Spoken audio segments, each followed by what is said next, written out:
Look at this. I got headphones on. I got a mic going. Baby.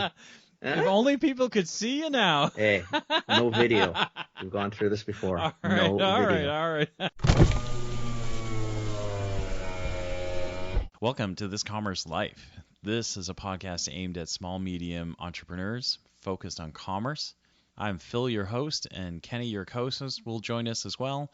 And we're going to talk to you about the world of retail and commerce and how things are changing in the world. Good morning. Good morning, Phil. How are How you? are you, Ange? I'm doing well, thank you. And Excellent. yourself? I'm doing very well.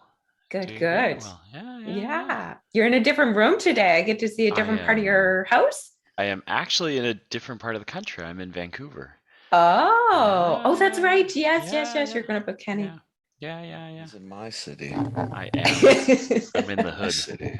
I'm actually in the Actually, it's hood. in my neighborhood practically. Never mind. But 7 a.m. here is too early to be together in person. So I can That's how understand I that. feel. Most mornings, they call me at 10 o'clock your guys' time, yeah. 7 mine, and I'm thinking it's way too early for me to be around people at 7 o'clock in the morning. I've barely woken up. I haven't had a cup of coffee yet. I was just gonna say, have you even reached for a cup of Joe at that point in time in your world? Not yet. Yeah, definitely. It's so nice to see you both again together in the room. Yeah. Thanks for having me. How's things? No worries. How's things? What's going on? Things are great. We're going, 1,000 miles a minute. Sometimes it's bobbing and weaving, and other times it's that fun sprint. It's the game we're playing right now, right? So we're really excited because we just released our Elevate Your People community. So we're hosting a monthly group with like-minded HR professionals, obviously from a place of diversity and inclusion as well. So there's a lot of individuals from the tech space, a few from the NGO space. And so we're able to do some peer mentoring, talking about hot topics, really getting into the mix with regards to having like an exclusive Slack channel. So it's been pretty cool so far. We just had the first one this week. Great feedback, and there's more individuals that are signing up for next month. So that was one thing. And then in April, we're rolling out our whole person leadership cohort. So I have goosebumps when I talk about this because really being passionate about leadership and people, we're able to bring that coach approach with the facilitator approach. So it's our true special sauce around helping emerging leaders and existing leaders figure out who they are as a leader. We sat and listened for the past 18 months from a coaching perspective with over 46 clients in our coaching rooms. And, it's a one-on-one space that we have and hold for them. And what we're finding out is, who am I? What's my purpose? Where do I want to go with my career? And a lot of individuals are heightening themselves as to, it's no longer up to the employer to help level me up. It's my responsibility too. And so after hearing those things, talking about things like confidence in leadership and delegation and how to have like a humane debate without it being personal. So those are some things that are going to be built into the cohort, as well as understanding leadership styles, because we throw around words like servant leadership and transformational leadership and coach approach. And what does that really mean? And for some people, those styles work and others not so much. And I'm a passionate believer that when it comes to leadership, it's understanding your levers and really getting behind some of these new, old, reinvented leadership models and figuring out what works for the environment that you're in and your team members, right? So anyways, long-winded response there for you, Kenny, but a lot of exciting things in the horizon for us over the next few months. That's interesting. That's a lot of cool stuff going on. What sort of ages do you find? Are you getting a lot of, like when you say diversity, I usually assume diversity, the other side of diversity. But in terms of age diversity, are you getting from 25 to 55, 65, 75, or is it all young, all old? Yeah, we'll introduce it in a minute, Phil. Hold that answer. Let me because I think it's important. So we've got, and I'll be quick, and then that you can continue. But we have Ange MacCabe on. She's a partner at Intuitive Performance. We've had her on before, but Ange and I talk all the time, and one of the things that we talk about a lot is how she was helping companies be better at what they do, how they help their people be better, how they be better at treating their people. So there are a lot of things in here. So I just wanted to work that in there because I think we probably have a lot of listeners who are going to find most of these answers relevant. So I just wanted to frame that up. Now I'll shut up and then you can answer the question. Yeah, I was doing this all for me. That's why I'm asking. Yeah, no, I got it. Phil wants to tell everybody else. I don't care. I want to tell about the audience me right cares too. I just want to know what's going on. Yeah, for sure. And it's a fair question, Kenny, in the sense of the level of interest from an age demographic perspective. So speaking to the whole person leadership cohort, at this point in time, I'm seeing interest being sparked anywhere in between the ages of mid 30s all the way up to late 40s, early 50s. It's more not, for me, what I'm observing so far, it's not so much the age, it rather where they're at in their career journey. Right. So a lot of individuals have been kind of pointed out to say, hey, you're wicked at your job. Let's go to the next step of leadership. And they're like, but hold on, I want to understand myself and how do I become a great leader, which is awesome to hear out there. Does that answer your question? It does, because sort of what I was not trying to frame it. What I'm asking is that, because I'm not in that age anymore. So you definitely have a lot of people in that 30, 35, 40, they're just starting, getting into leadership, maybe in roles where they're thinking, shit, I think I know what I'm doing, but I'm really not too sure what I'm doing because I've probably never done it before or whatever it is. And then you got a whole group in sort of Phil and I age. I'm older than Phil. We know that, Phil, just so we can get it out there. But in our age, where you're in the 50, 55, in the 60 and thinking, you know what, if I want to hang on for another 10 or 15 years, like, do I still have, or did I ever have the skill set to lead in today's world? Do I know what do I know where my pitfalls are? Did I do the test where I could see if I was a dominant leader or a servant leader or whatever it was, you did all the old tests in the old days, but you only got those when you were in corporations. If you were an entrepreneur or an individual, do you know what your leadership style? Can you lead today's 30-year-old? Yeah, exactly. Different than when I was 30. Yeah, it's a whole different world, right? It's a different ballgame for sure. And I think you have an extremely valuable point, Kenny. When it comes to our cohorts, we would welcome it because there would be an opportunity, because what happens across the 12 weeks is basically 2 of the weeks we always have the coach approach, but every third week it's a 90-minute coaching session. And I feel that with diversity of age in that cohort, Kenny, to your point, we can learn and unlearn and identify kind of from an experiential perspective in the coaching realm. Definitely. Yeah, no, it's the unlearn sometimes is the interesting part, right? Because at my age, you're unlearning. I can teach some things, but I probably got some habits that really need to go.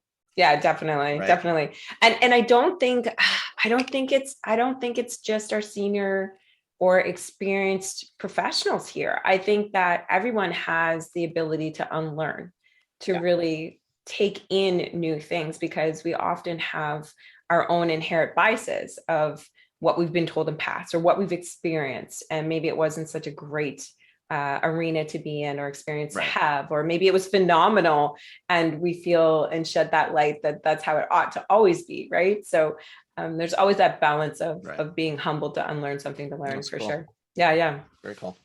I laugh because I think it, this ability to learn and unlearn, I think is so critical. Right. And there's so many things that are so not appropriate that were appropriate when we started, right? Midway through the career. I think of when I started, it sounds like I definitely sound old, but it was like the dark ages, right? Like you just got tortured to death until you got it, right? Like it was okay for bosses to torture. It was okay for them to yell at you. It was okay.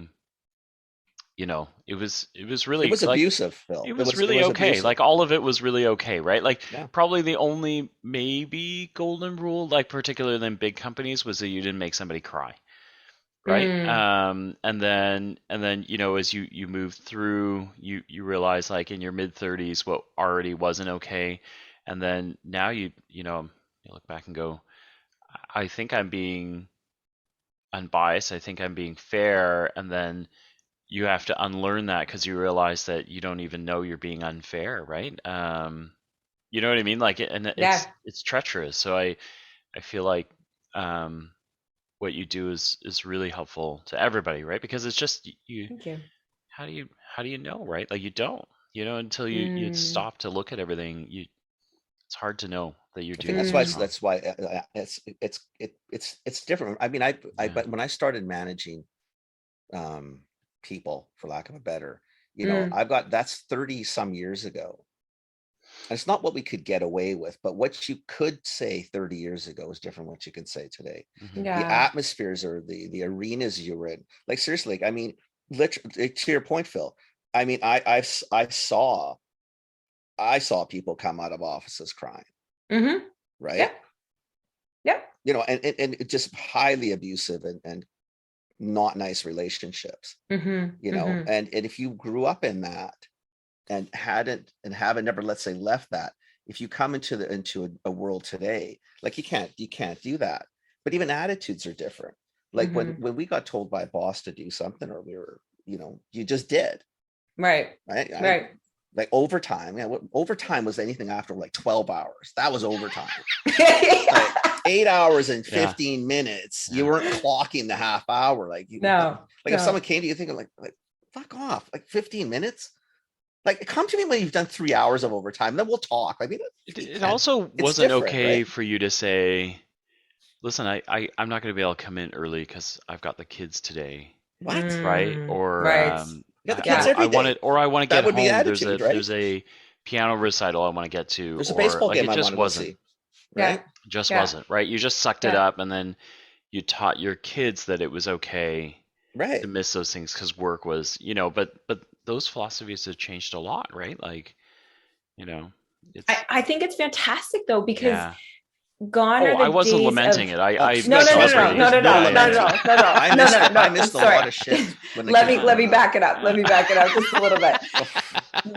Not saying that you're advocates for that. Whoa. For that thought no more. Time out. No, in all honesty, what I am so grateful for in seeing how things are shifting is that we can be our whole intentional selves. Like, we don't have to be scared to be ourselves anymore. Like, I don't have to be scared to be a mom, right? I don't have to be scared to be like, hey, sorry team, my kid's sick. He'll be sitting on my lap today while we do our Zoom hour check-in, right? Like those things ought to be normalized, because how many people, have kind of stepped out of their career or have not been in an innovative space, or, unfortunately in the extremes, have gotten chronic health issues because they can't show up to be their own intentional self, right? So I don't think that we should be muted in the sense of not being able to have fun.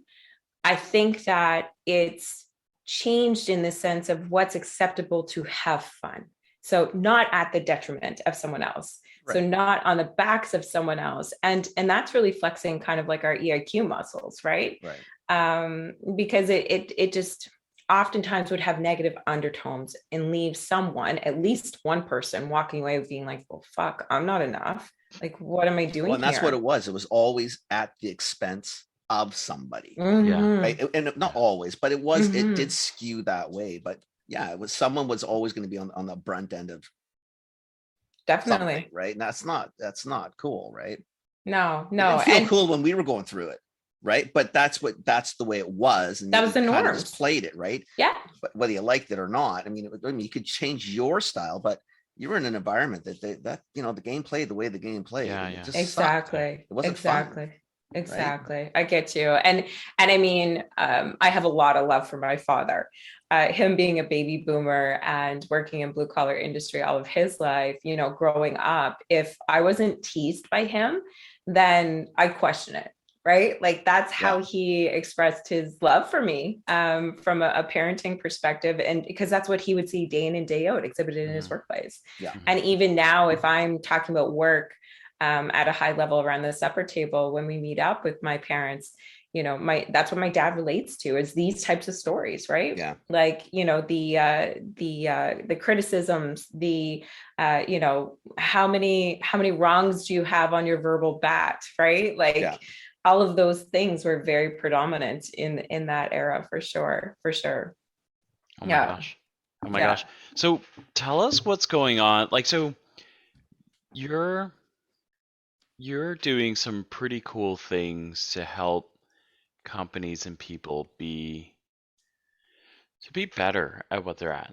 And I think, like, right now, you kind of think of, well, we've been living through 2 years of whatever this is, right? This kind of like work at home and all these things. We're now dealing with kind of like, there's so many instabilities in this. So if I just take all the COVID stuff aside for a second, and you just say, when I look at workplaces today look very different from what they were 2 years ago. So whether that is the conversation of, are you coming back to the office? When are you coming back to the office? Can I do some of it online? Can I not do some of it online? There's one component there. And the other half is, I want to be better than I was, right? Because there's 2 years of me kicking around. For me to spend some time and look at my skills that I have, or who I was as an employee, and go, this is not it, right? Like, people quitting in the US, people redefining their jobs, going out and finding new things, is because there's an underlying desire to improve their situation, right? Probably far more than it ever did before. How do you... Yeah. It feels like a lot. Yeah. I think just asking the question made me overwhelmed a little. How do you, do you know what I mean? Like, so how do you, like, how are workplaces navigating some of this? And then, like, how do you help these guys? Like, because I look at it, part I'm almost more interested in is how do you help them? Because we know how many are navigating it. Right. But how do you help them navigate? Like, honest to God, right? Like the hybrid and the workplace conversation is one that Kenny and I have with people almost every day, almost right? daily. Because you just go, I don't understand. Like, what changed, right? Like, for 2 years we can do this online, and now we can't. Not even a hybrid version. We just can't. It's almost like, no, we got to go back to what it was. We got to go back to normal. I'm thinking, all right, how does that work? And then the second half is there are people going, show me, like, I want to. This is not what I want to be. I want to be something else. How do I be something else, right? Yes. So hearing you from a hybrid perspective, how do we do this? Like, how do we work in this new environment for us? And I mean, albeit a lot of organizations have done this in past, and they did it before it was quote unquote cool, right? But still, it was a blip on a radar with regards to engagement. Now, because of everything that's happened, even before someone walks through our door, proverbially, they're asking, do you work remote? Is it hybrid? What's the environment? Right? It's an employee market now. And so employers are stepping up and really starting to listen, which I really enjoy at this point, because it's like, what do they need? It's not just about the money anymore. It's about the environment. It's about the balance. It's about working so that we can live, oftentimes, is what I'm observing. And so two things come up for me. So one, on the company side of things, how do we help? It's really meeting each team or organization where they're at. So logistically, how are you set up? Are you fully remote? Are you hybrid of remote and in person? The biggest thing is, how do you set it up intentionally? Because no longer do you have that option of water cooler talk, or I can't just stop by Kenny or Phil's office and be like, hey, what the flip's going on with this, right? Or I can't say, like, I'm so excited about this. Did you hear about that? Yeah, let's do this, do. So making things more intentional without getting burnt out, right? So helping find teams, create that balance. And then the thing that we're trying to toy with right now is perceived unfairness and equity treatment. So it's not just about equity and diversity. It's about equity. If Kenny's in the office all the time and I see him and I can connect with him and Phil's not, how do I make sure that those connections are still equitable, in the sense of, if Kenny and Phil are both up for a succession plan or promotion, because I have a closer relation with Kenny, am I going to have that personal bias now? Because we're seeing that already starting to happen. And so I'm really excited actually how the people and cultural landscape is going to change by way of theories and things that are going to start coming out in the universities, because we haven't researched this a lot per se. I mean, obviously there's some studies there, but in how we do it, it's still a bit of a question mark. It's a bit of a mystery because everybody's set up differently. We've never had this before, though, too, Ange, in fairness. When was the last pandemic? When's the last time we shut down the world for 2 years? Exactly. And almost literally, unless you had to be out of your house, many of us all of a sudden started working from home and thought, oh shit, I didn't know we could do this. Right. Like, you can actually do this. Exactly. Like, we can actually be at home. Yes. And, like, do this now, like the Star Trek kind of thing. Because I grew up in that time thing. Man, you could talk on video. Like, we can actually, this is amazing, right? You're exactly. Thinking, wow. Yeah. I mean, yesterday, I think I had, 8, 9 meetings. I was in California. I was in Philadelphia. I was in Calgary. I was in BC. I was in New Brunswick. I was in Newfoundland and Nova Scotia. And the old days, that's 2 weeks of travel. Yeah, exactly. Are you tired or what? You look very good for someone who's made it right across the country. 3 years ago, just 2-3 years ago, that's 2 weeks worth of travel. Exactly. And it would have been acceptable and you would have done it. And it's just would have been part of it. Exactly. And now we're doing it, but we're almost saying, and I think it's funny because I think business is good with that one. Yeah. Because you've saved some travel expenses and it's probably good.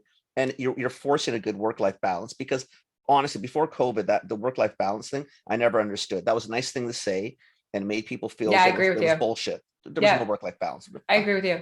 Bullshit. Mm-hmm. Now this forced it, because to Phil's point, I could go to a game. I could take the folks to the doctor if they needed to go. Yeah. Hey, do you mind? No, I'm gonna pick up some groceries. You could do anything, and you always made the time. And if anything, we probably got more out of our people. Actually, we probably got almost to the point where it was quasi abusive in the sense that they didn't work an honest day. They worked a full 10. Yeah. And you're thinking, guys, I mean, it's good. Thank you, but you can still work at 8. But stop it. Right? You don't have but stop to do it. this. Seriously. But stop it. Because they were comfortable. You got up at 7, you worked till 8:30. Then you took a break, took the kids to school, maybe had a coffee, met some buddies, whatever.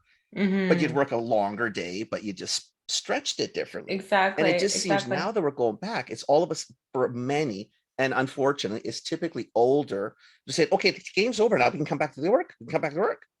And you're thinking, well, never left work. Never left work. If anything, have done way more work. Exactly. I tend to agree with you. And in the sense, going back to what Phil was, I guess, jostling with, it's really around how are we connecting? How are we communicating? How can we make it intentional? How can we make it fair? How can we make it happen at the same time in some circumstances? And what we're finding is that from a leadership perspective, from our seats, it's a lot more check-ins, but it doesn't have to be onerous. You can take it in an approach and just be like, okay, I'm going to have a 5-minute hit. There's different apps now that can power things up, right? So, you can do quick videos and send them to your teams. You can interact that way. You can do voice clips so that they can hear tones and inflections and context, et cetera, et cetera. And then it's like, how do you want to set it up? Like, there's so many teams that are doing things that are super cool. So one team, for example, they were very much all about mental health. And throughout the pandemic, they normalized it from the top down. I think this was it was in the NGO space. The executive director said, hey, I just want to let you know and set the tone. In under 30 seconds, she would say things like, I'm not showing up as my best self today because my kid got into dairy. I didn't know that. I had to clean sheets at 2:00 in the morning. I'm tired. And that's what she normalized for our team. So team members would come in and they check in and be like, yeah, I got a superpower juice. I'm doing great. And other team members would be like, you know what? It was a shit night. So if I'm cranky, don't take it personal. Right. Like I never would have thought in my lifetime that I would hear that that's part of our meeting check-in. Right? Never would have said that in the live meeting. No, you just show up. You show up and you're like a robot. You gotta be the same every day. No matter what. You shut the hell up. Yeah, exactly. 100%. Other things that I've been seeing that have been super cool is one company in the tech space out of the US. They started doing COVID check-ins out of necessity from a safety perspective. How are you feeling? Like all of the check marks, like, are you sick? Have you been in close contact? Blah, blah, blah. But what they found was it was like, hey, this is 15 minutes once a week that we can actually ask our team members how the hell they are. Like, really, how are you? Because in some cultures, it's actually offensive if you just give that generic, yeah, I'm good, right? Right.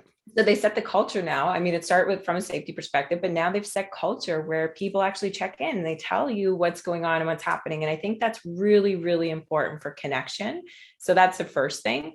The other thing that we can be doing better with from a remote work design is really setting clear expectations. And I'm finding it myself that I'll say, hey team, I really want to do this and this and this, because I think at 60,000 feet, and oftentimes I have to wear that tactical hat as well, but it's not until something comes back and I'm like, oh shit, like I didn't explain that properly. Right. That's on me, right? So it's creating intention in what we're trying to accomplish as well. So it's getting realistic with regard to objective setting or goal setting and making sure we're on the same page so that when everybody disperses in the virtual world, that we're, not recreating frustrations or the same conversations and stress, right? So again, it goes back to intention.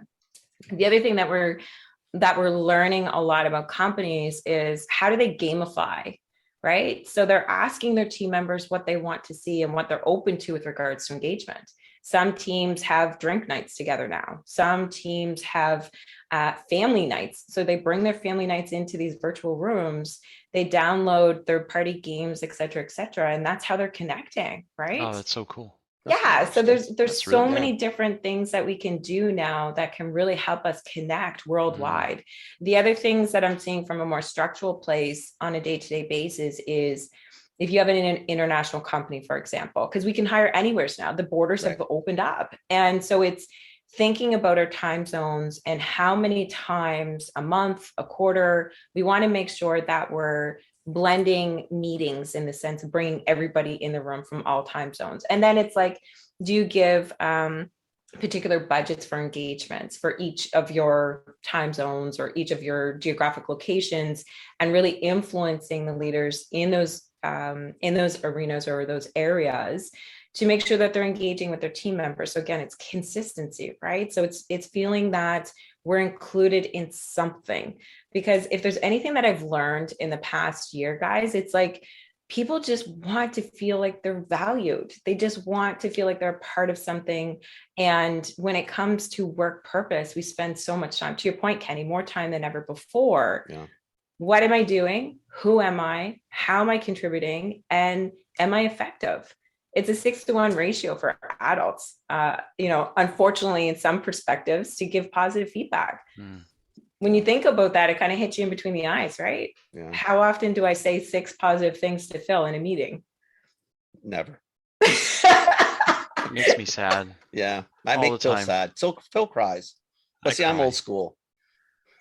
Right? It's true. I get it. Like, yeah, but wow. Yeah, it wraps around the theme of what does my team really need? How can I create consistency?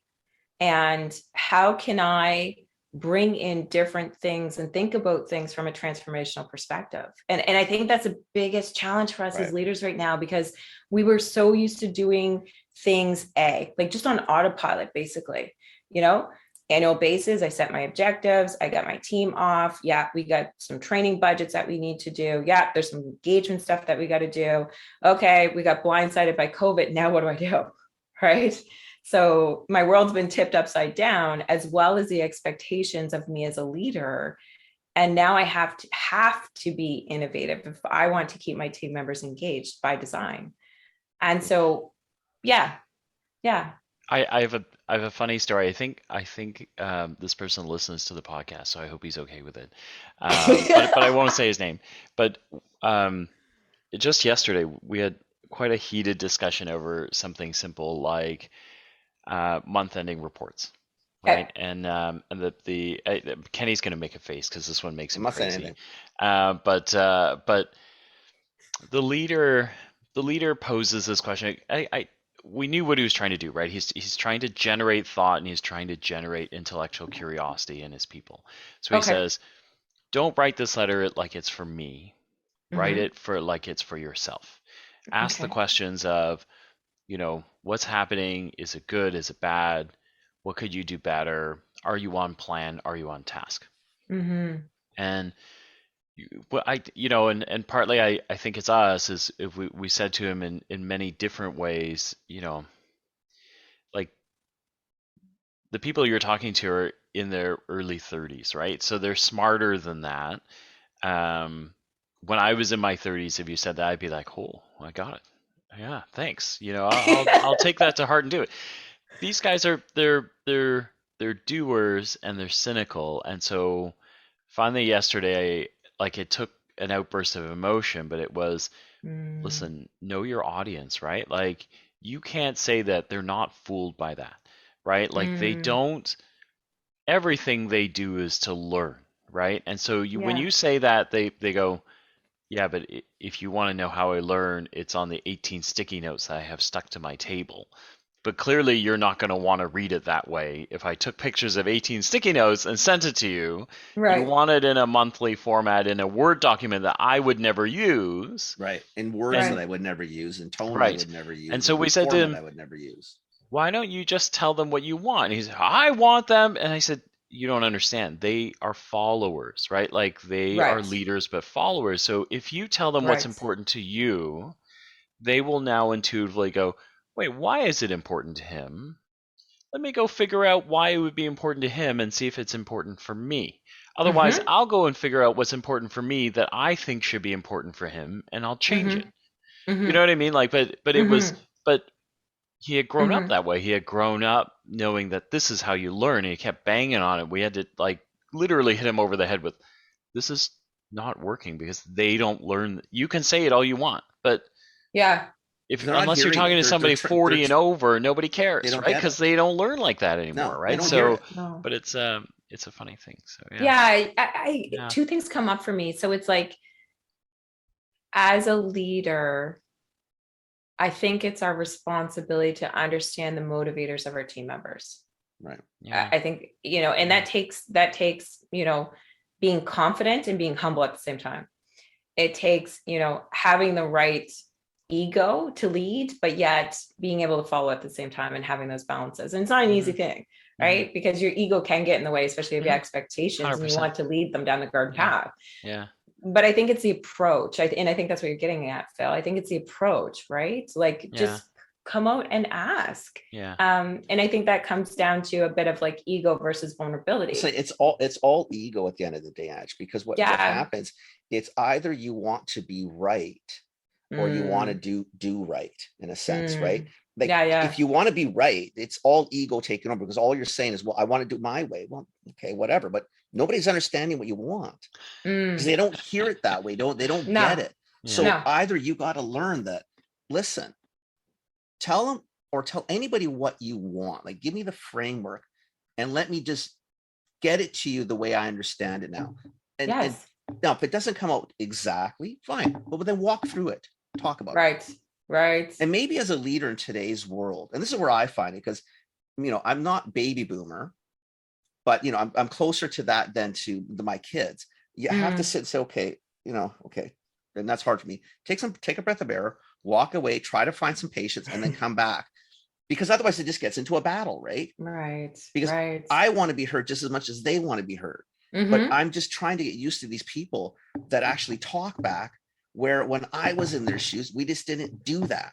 100%. Like, you just didn't. Like, you just listened 100%. and you did it. So now you're thinking, okay, why am I? Well, it's like negotiating with your kids. Yes, like, you're thinking, 100%. Like, I didn't negotiate with my mom and dad.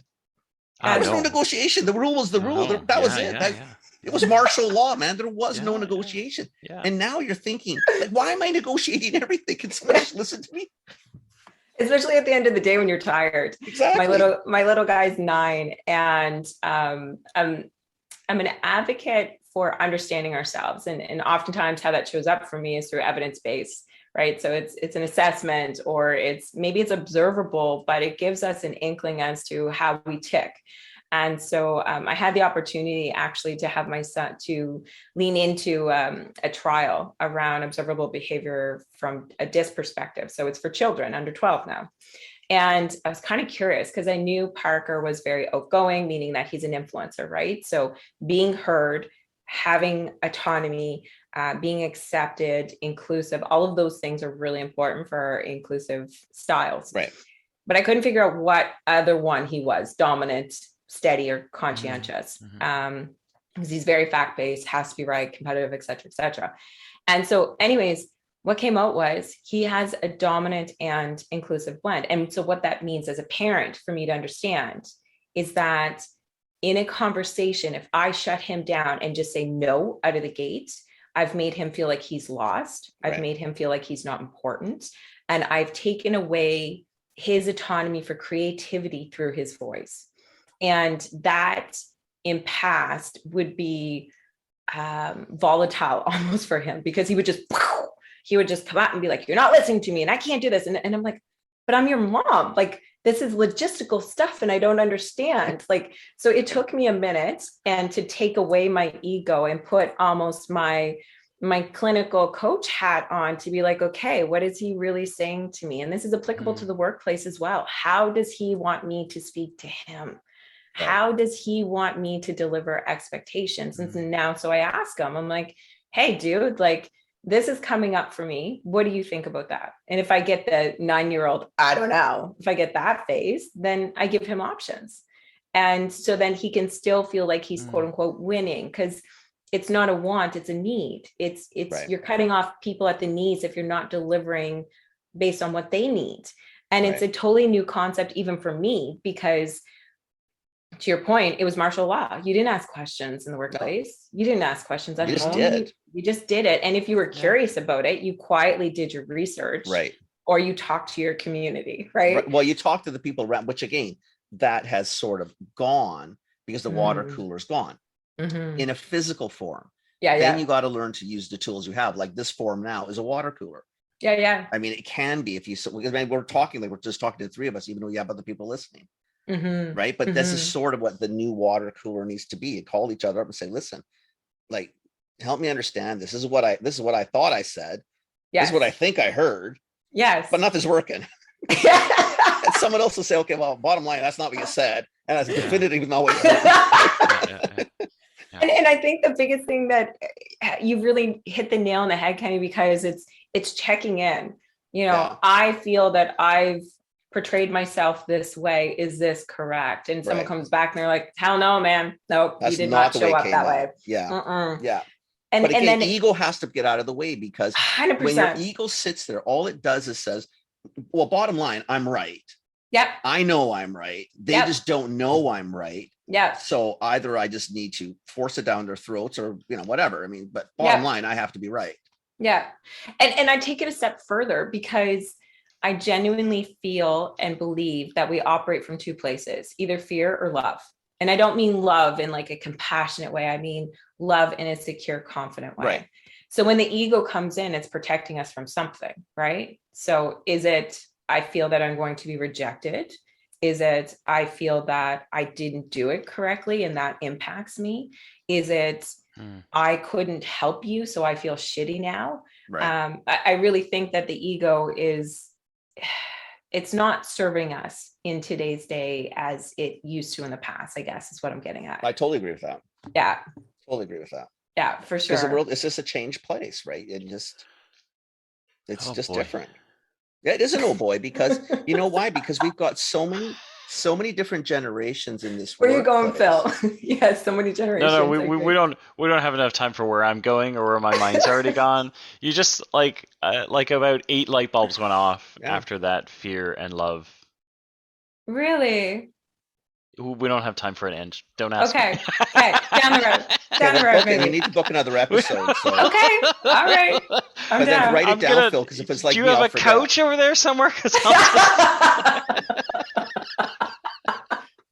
Listen, there might be a lot of virtual couches. Yeah, exactly. There might be a lot of those. Exactly. But maybe this is what it needs to, like, see again, like in the old days, and not even that old, like the 2 years ago before COVID old days. Yeah. Like these conversations just don't happen, or they didn't happen as frequently as they do now. Like this has been, COVID, for all its economic and social implications and the fear and the death, like it's just a shit show. Has probably, I'm hoping, has really changed this planet for a lot of good. Like we have never talked more about mental health. We talked a lot before, but never like this. No, not from a place of transparency. No, and trying to build better workplaces. Work-life balance, to me, like we said at the beginning, was an absolute crock of shit prior to COVID. Yep. That was just nice words to say. It was a checkbox or an award. Bullshit. Yeah, right? I agree. But where now it is different. Like, I mean, how many meetings have we had with cats, dogs, kids, grandparents, parents, like everybody in, like, you're thinking, what the hell has happened? But it's really nice because I get to see all my cohorts in a whole different world. I've met more family in the last 2 years than I ever would have. Like, we've met husbands, wives, partners, kids, pets again, like just everybody. It's been so, in so many ways, it's been such a terrible thing comes out, good things come out out of terrible events. Yeah. Right? It's shaken us to understand, to go back to the drawing board. And I'm a strong believer, and this is from a place of culture too. So think of it from, let's just say parent company A buys out parent company B, right? So it's a merger acquisition situation. And what genuinely always happens is, how do we merge the two cultures? How do we start to create agreements? How do we move forward with our net new identity or a net new culture?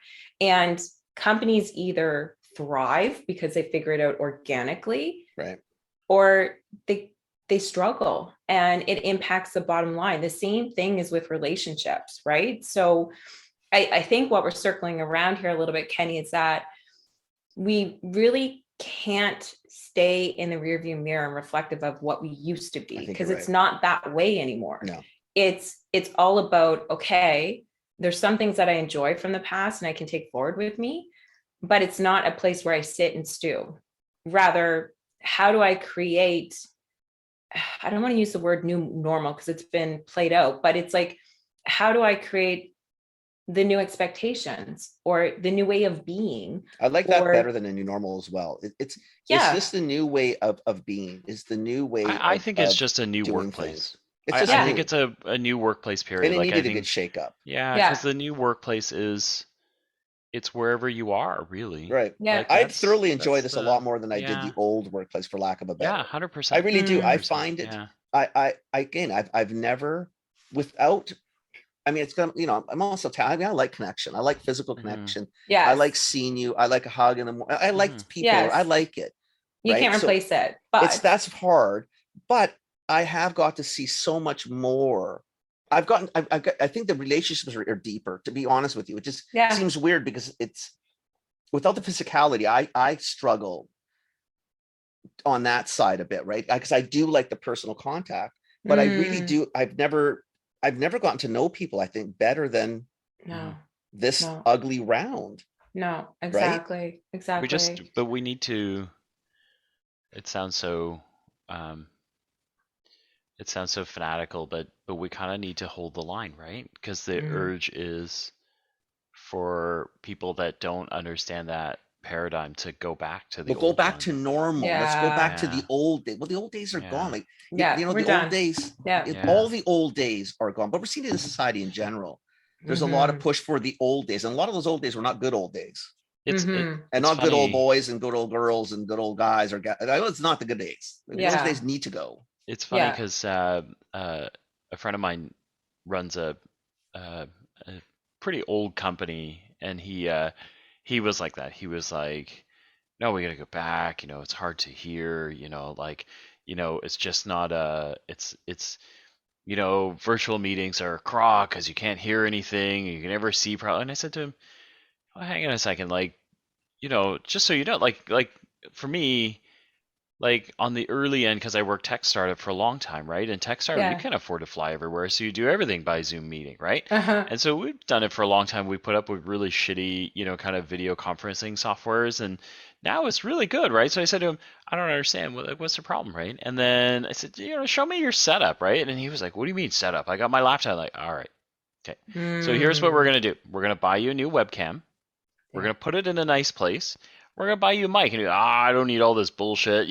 The minute we did, he was like, oh my god, I It's can a world hear of people. difference. Put Like some I got headphones on. It's amazing, right? Yeah, I got speakers and I got a mic and they can hear me and I can hear Yeah. them. And I was Yeah. like, listen, so if you buy a big screen and stick the webcam on top of the big screen, I have a laptop. You put a big screen, it's like, holy shit, I can see people again. Look at it. There's like 18 people. I can see them all on the screen. I'm like, so all you wanted to do was you don't need to go back to the office for that, right? Like there's kind of like different ways to skin this, right? That doesn't mean there aren't moments that you need to go back and see. No, people. I think there Yeah, are. exactly. I think Right? like this week, Phil, for example, Yeah, Kenny and I the was going amount to of say shit we got done this week. Yeah. Yes. Because our the majority owner was in town from out of country. Yeah. And most of the executive team was in the building. Was phenomenal. Awesome. But it doesn't need to be done every day. No. Look, it's once the a first quarter, time I've it's met him awesome. in person. Yeah. First time. I've been working with him for 8, 9 months, 10 months. Yeah. And never met him before. And then we got in a room together and it was just like we picked up right where we left off and then it just like took off, right? So there are moments that you need it, but you don't need it all the time. Exactly. And I think this circles back to something that we're kind of pointing to earlier, where it's like, as an organization, figure out your technology so that it does work. Right. As an organization, figure out a consistent approach. So when are we going to meet in person? Is it once a quarter? Is it twice a year? Okay, let's stick to that and see what happens. And if it doesn't work, let's fix it. Right. And then it's all about, okay, team members, what do you need? How can we set you up for success to make sure that there's a balance of operational efficiencies and that you're well, right? And once you figure out those systems, then it gets into the human skill side of it, is what I would call, right? How are we checking in on trust? How are we making sure that we're being responsible as leaders, like we talked about? How are we making sure that, we're talking about when things are good, how do we have a healthy conflict? And it's really interesting because my current cohort with whole person leadership, a client of ours, one of the team members said, I love everyone in this room and we get along great. But when we do have conflict, I want you to understand how I'm going to show up. I want you to understand where I'm jumping off from and how can we have a debate versus taking it personal when we walk out of that meeting room, right? So there's different things that we can put into play to ensure that whatever we're moving into now, we don't have to continue to look in the rearview mirror because it's serving us better. Yeah. I like what you just said to us. It's how are you doing? I like her. Are you well? It's very succinct. Right?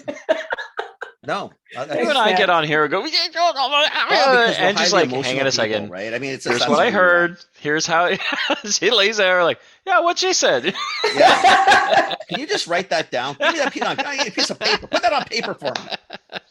And I don't want it digital. I want it on a piece of paper. A piece of paper. I'll grab a brown paper bag. What's your mailing address, Kenny? I get you that easy. No, it's good. How are you doing? And are you well? Right. Nice So follow up on it, right? The back half. Are you well? Are you well? For sure. I mean, what are you guys finding? Is there a lot of push pull in the sense of the tensions around wanting to go back to normal? Yeah, 100%. Yeah. In every single place place I deal with or have talked to, there is a and it's that new normal or the it's whatever those words mean to whoever's spitting them out, right?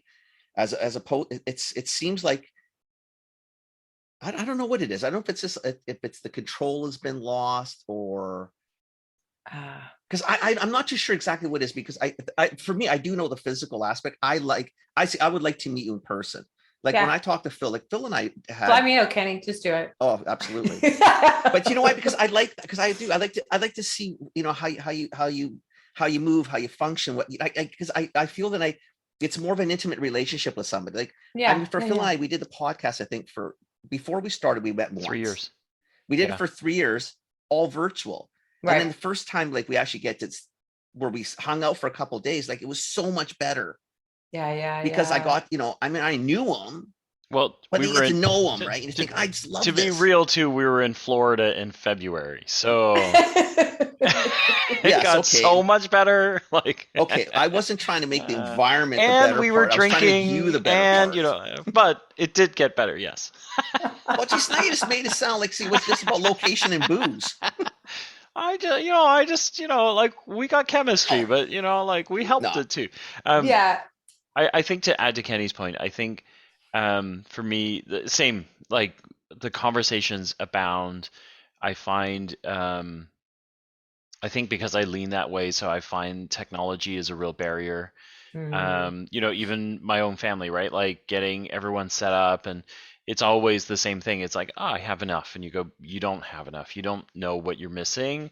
Right. Let me get it, and then I'll keep the receipts. You don't like it, I'll return it. I haven't returned a single piece of technology that I bought, right? So external webcams, mics, or headphones, like all these things that you kind of go, look, I hate to break it to you, but you have a laptop means nothing, right? It's not nearly enough. Like, you need a good data signal. You need like, my family right now going through intermittent Wi-Fi issues, and they feel the pain. I'm feeling it, all the way on the other side of the country. I'm not sure I want to go home right now, but between that and then the webcams, the mics, the extra monitors, like, all of a sudden things got a lot better. And then you get into, I think the other really, really big piece for me is, not, like, understanding your audience and how they connect. Particularly the younger ones, like, when you have an instant messaging channel like Slack or Teams or WhatsApp or Telegram, they are connecting all the time. It's, how do you dial into those conversations? And then, do you know what I mean? Like, so, because what they perceive, like, older leaders perceive younger ones going, oh, I don't know what they're doing. They're all out there somewhere. Like, every time I call, they're in a grocery store or something. You're like, yeah, okay, but you have to, like, this is the way of the world, right? So what are you grading them on? Are you clear on what you're measuring, right? Yes. Like, so are you just upset because every time you call, they're in Sobeys? Or are you upset because you asked for a one-pager, ad description, a brief, for this morning, and it didn't arrive? They're kind of like two different things, right? Very like, much so. If it's due at 9 and you're in Sobeys at 9:15 and I don't have it in my inbox, you have a right to be a little, like, you have a right to be upset, but you also have an obligation to ask and say, is everything okay? Actually, you have a right to question, right? It. You don't have is everything right okay? To be upset. Is there a reason that it's not in my inbox? Right. Oh, okay. Your kid was sick last night. You're in there because you're buying cough syrup, and you'll be right back. And like, exactly. But you need to measure, right? Like, not. Yeah. Well, I don't see anyone talking, so they're not talking, right? Like. And I think it comes back down to that two things come up for me from a functional perspective and from a human skills perspective. So the first part of that is, okay, leader, like, what is it really that's getting on your nerves? Like, is it control? Is it trust? Is it that you have a challenge asking for things? Like, I feel like it would come back down to that leader, right? And then from a functional perspective and getting really clear about goals, how are you gamifying it? Are you still using spreadsheets? How's that working for you? Are you really clear with regards to not just the objective information, but the subjective information? Because I could be your A player from a business development perspective, but your turnover in clients could be extremely high because I have a shitty personality and I'm not nice to them, right? So I mean, when it comes to objectives, it's looking at it from the place of, what does success actually look like? Like, what do I really want? And then how can I break that down? Like, I've seen other clients call it rocks or flags or pegs. And so it's from not just the annual perspective, the quarterly, the monthly, and what am I doing weekly? So then, that leader doesn't even have to get on the phone. They could look at things like there's a program called Habit Stacks, and it has a little bit of positive psychology. You get like confetti going across your screen when you click complete and stuff like that. And it tells you red flags if you're not updating your weekly, right? But it makes it super clear around the path of expectations and what we're doing. So there's different tools out there that people aren't even given an opportunity or putting curiosity from a place of leadership, right? So I see that, but I still think it comes back down to, as the leader, you need to know who you are. What are your triggers, right? And can you tell people your triggers? Hey, so for me, I'll tell Scott, my business partner, you've met him. When your words and your actions aren't matching up for me, it kind of triggers me. And here's why, right? Because I thought we were both on the same page. And now I feel like you're moving in a different direction. He wasn't.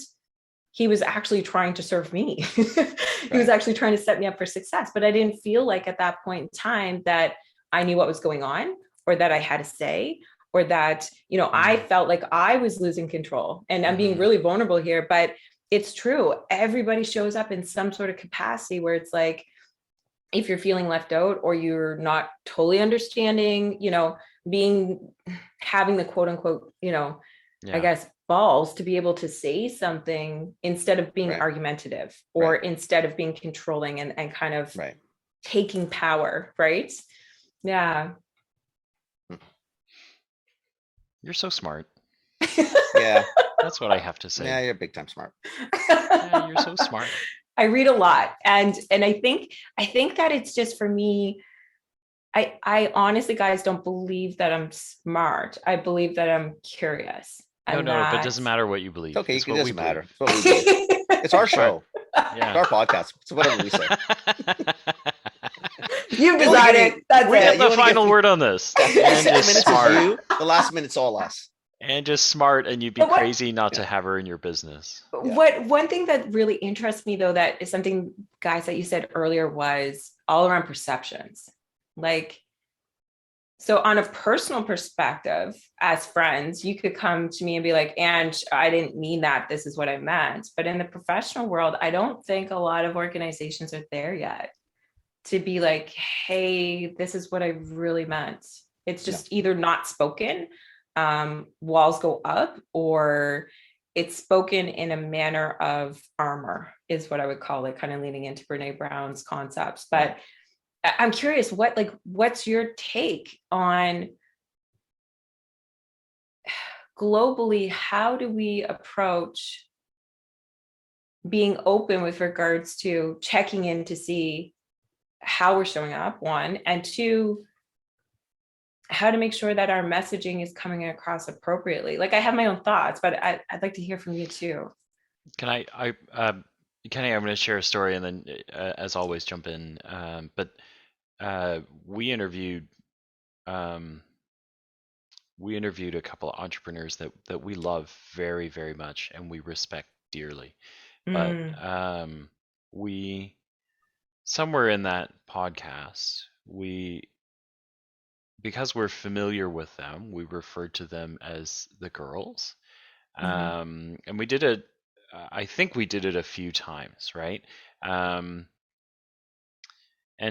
we actually got that feedback. Like, it's probably one of the few negative comments that we've ever gotten on the podcast. But somebody said to us, I was listening, the conversation is actually quite insightful, but I had to turn it off because the two guys kept referring to these two ladies as girls, and that indicates a sign of kind of disrespect and derogatoriness that I can't listen to. And it was really difficult to read that, right? Because hopefully our listeners understand that about us. Like, that would never be your intent. We have never intended but it's that. Other people's here, right? And the truth is, we didn't even see them that way. We saw them as entrepreneurs, right? Like, we just saw them as very talented people who were doing some amazing. So that one hurt a lot, right? Because I think both of us went, "Oh shit!" Right? Like, what is it that we didn't see, or how do we fix this, right? And I think we tippy-toed around for quite a few episodes after that, right? Like, we actually, I don't know about you, Kenny, but I felt I had an hour conversation with Amelia last week in Mexico, about this. We started talking because my wife doesn't listen to the podcast. Yeah. Only when Fardad's on. One guest. That's it. She loves Fardad. Fardad's the only one she's going to listen. Never listen to me, Phil, but Fardad. But she was going, how's it going? I said, well, and I said, she goes, well, I don't know. I got it to say, we're getting good listenership and it's starting to do well. And I said, but we got this one comment. We walked down this and I said, I understood it, but I didn't understand it because it's not, and it wasn't our place of intention. You start contextualizing the word girl, right? And if you're saying girl to a woman, it depends on who's listening to it. And obviously how it's being said, I get it. It does bring it down to, like if you said, oh, that girl's doing a great job. What are you implying? Is it, it's all that. So I feel it bothered me still, like to the point where we had an hour discussion in Mexico trying to walk through it, to be very conscious of it. Like for context, this is easily, I think, like 150 episodes ago.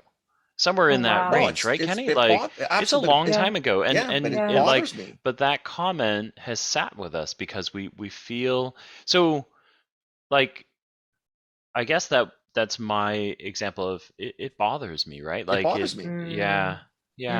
And I think what you're getting at or bumping into is what I would call courageous conversation, right?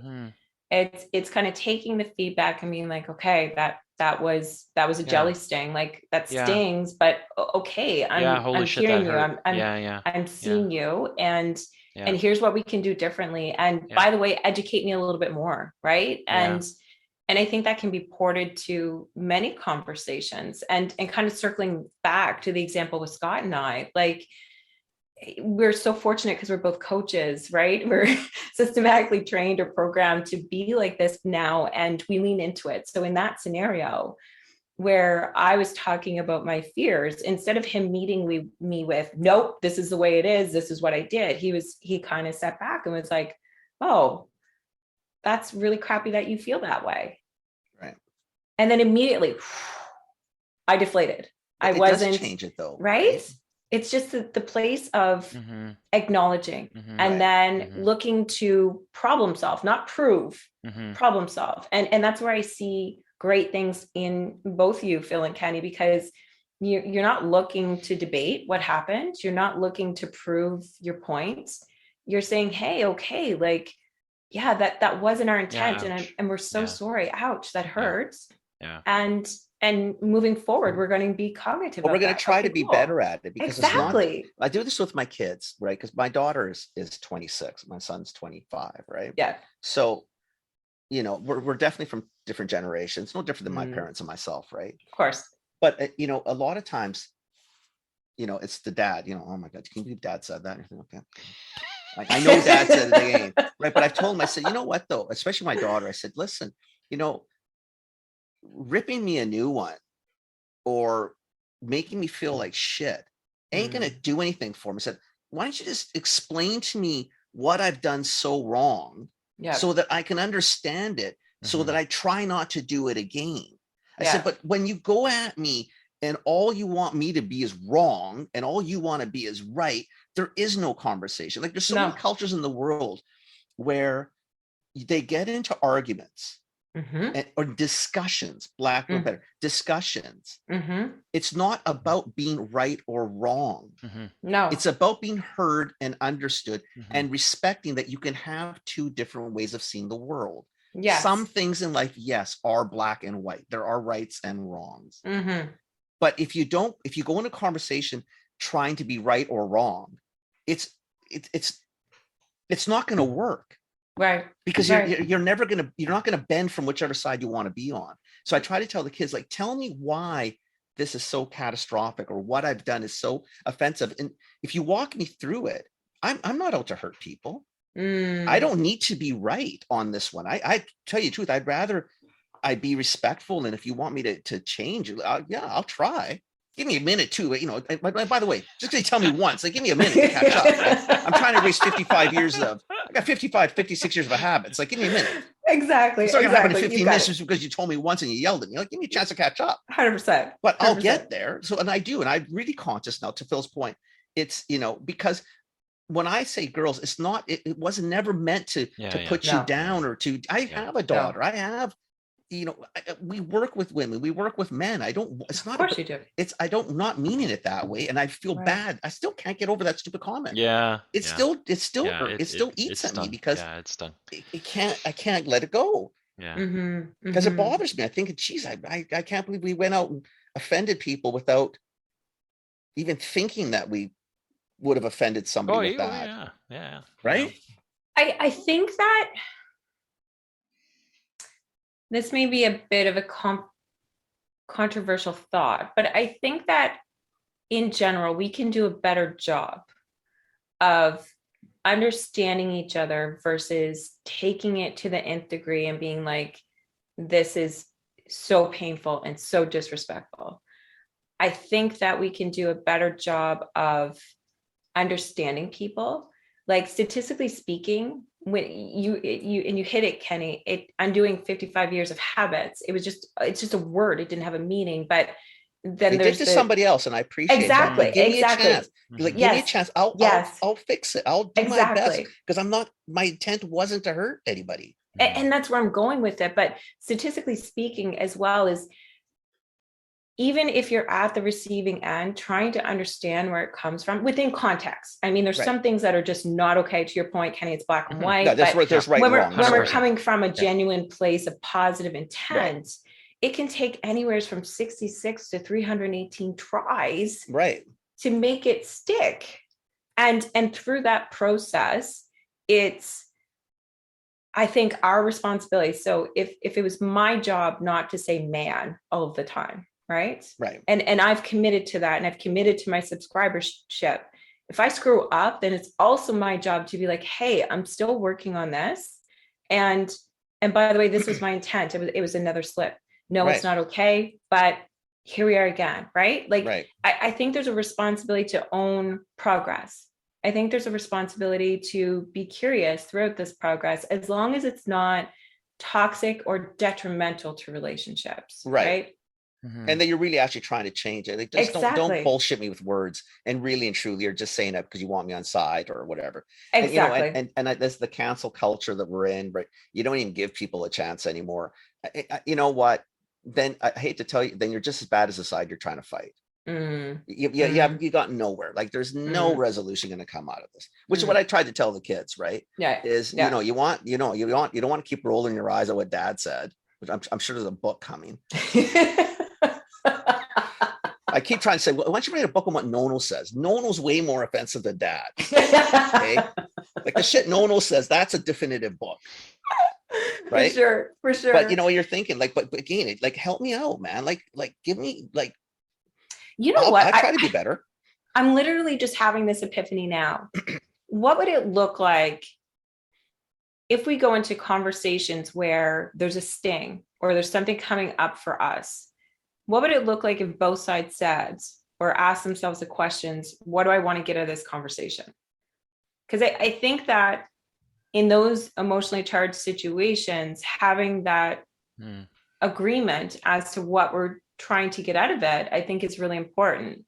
And I'm only thinking about this because, again, relating to my son, because he's my largest teacher in life, for sure. Well, trust me, they really start teaching as they grow. Yeah, just wait till they're in their teens. They teach. Oh my God! Then you're There's definitely a lot of learning coming. Not much better in the 20s, guys. I don't know if I need a lawyer's degree at this point, or a psychology you're getting degree. A PhD out of teen years. Good Lord, maybe multiple doctorates. Oh my gosh.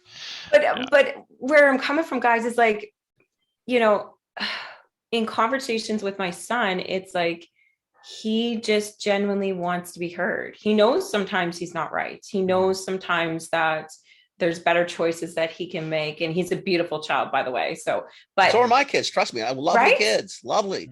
But also, as a parent, sometimes I need to take a step back and be like, what do I want to get out of this conversation? What am I trying to teach him? What emotions do I need to put in check so that I can functionally teach him?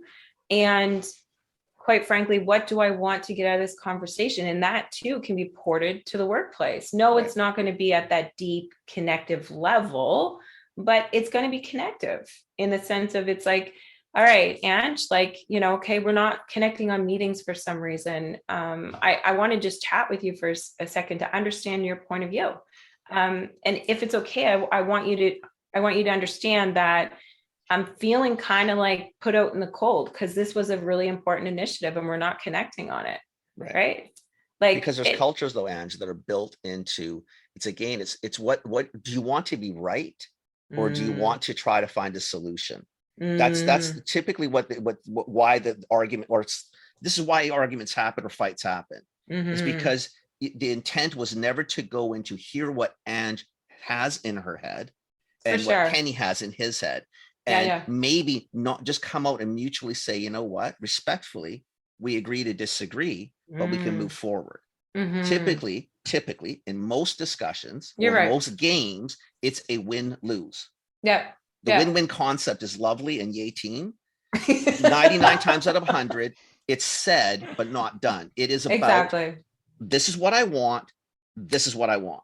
When you go and you want to be right, and if you want to do that, it's really hard to have a discussion with someone like your son, my daughter, other people, because they're thinking, well, I'm happy for you, but guess what? I also want to be right. And I have this way. And again, there's so many cultures that they don't use the word right and wrong.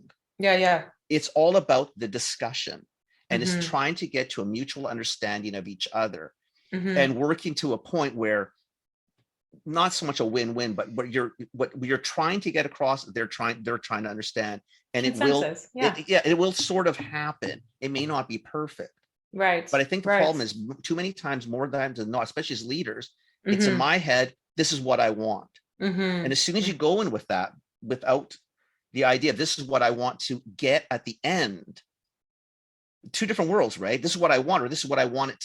This is what I want the result to be. Maybe you have a way better way of doing it than I do. I don't know. I mean, I don't know much of anything half the time. But I like asking people, right? What do you think? But when you ask, like, I think that's part of this too, is the thoughtfulness of conversation, period. Because I like when you're managed, like the reason that management conversations either go like they get intense and really serious is because when you need to have an intense and serious conversation, you plan it, you think about it ahead of time, right? But when we wander into half the other conversations that we have, we don't ask enough questions. We don't think about what the other side wants. We just go into it seeking. Because that's not the intent of the conversation, Phil. The intent of this conversation is like, I know what I want, and this is what I want. And I'm assuming the other side wants that too, because that's what I want. Right? You know what I mean? Like, again, what you're trying to do is you're trying to get your point out. You're trying to be right. And you're trying to say, obviously, if this is what I want, I mean, the two of you are clearly going to be on my side, because why wouldn't you be? This is what I want. Right. And when you start arguing, you're thinking, like, what are you missing? Like, are you not following? Like, it's so clear. It's not rocket science. I'm so right. I mean, I don't understand why are you not following? Like, what are you not understanding today? Oh my God. But you know what I mean? But think about it. That's how most things start. It's one side, the other side is neither side is hearing or listening. And again, we're just really, what you're trying to do is just get your point across and be, I always say you're trying to be right, as opposed to saying, okay, what's the right decision, or what's the right outcome, or maybe my outcome is not going to be achieved in the way I want to do it. And the two of you have a way better way of getting there, then fine. Exactly. It's the outcome I wanted. Definitely. What I should have wanted. But clearly it wasn't necessarily the outcome. It was also, I wanted the process to be mine and the outcome to be mine. And, but that's an ego thing too with a leadership, right? 100%. So it's getting, again, it goes back to that point they had earlier, Kenny, in the sense of, getting really clear about what we want, and then allowing people to thrive and sometimes fail. To get us there, right? Yeah, definitely, for sure. We're kind of at the end of the podcast. Hour 15, right? We probably lost everybody 25 minutes ago. I guess so. So are you like, so if this is generating thoughts from, I don't know if our listenership tends to. Well, you're helping me, so I think yes. Yeah, our listenership outside of Kenny and I tend to listen. They don't ask as many questions as we'd love, but if they have questions could they ping you or ping us, and we can send them to you? And if there's enough, we'd love to. I'd like to have you back on. Regardless of whether there are any questions, we'd love to have you back. But thank you. Likewise. I do. I like it. It's fun. It's easy to chat with you guys. Seriously. It just makes it easier for us too. I learn a lot, right? Yeah. I tried. Then hopefully I'm a little bit better than I was an hour ago. Well, and I hope people listening, right, like get that sense, because it feels timely. It feels like we are so many people that are struggling with these topics. So I think it's amazing that that you're our friend and a resource for the listenership. So of course, amazing. Yeah, more than happy to connect. Awesome. Yeah. Thanks, Ange. Thank you. Thank you. Thanks. It was so good to be here again. We'll chat again soon. Okay. Take care. Bye for now. Okay. Bye.